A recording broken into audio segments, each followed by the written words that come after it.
RTI Live News. Ask for right. నమస్తే RTI Live News కి స్వాగతం.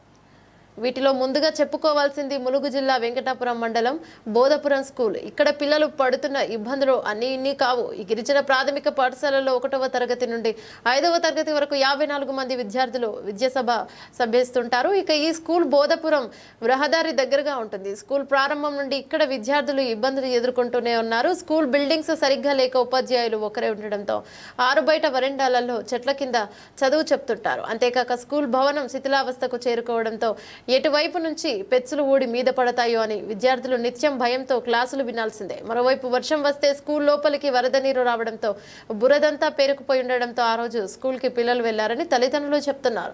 సరైన సదుపాయం లేకపోవడంతో చదువుకునేందుకు ఇబ్బందులు ఎదుర్కొనడమే కాక విద్యార్థులు నానా అవస్థలు పడుతున్నారని, ఇంకో పాఠశాల బిల్డింగ్ కొత్తది శాంక్షన్ చేయమని ఐటీడీఏలో ఎన్నిసార్లు అధికారులను కలిసినా పట్టించుకోవడం లేదని గిరిజన విద్యార్థుల తల్లిదండ్రులు ఆవేదన చెందుతున్నారు. వర్షాకాలంలో పాఠశాల ఉన్న ప్రాంతం వరద ముంపుకు గురవుతూ ఉంటుంది. దానితో విష పురుగులు వస్తాయని చెప్తున్నారు.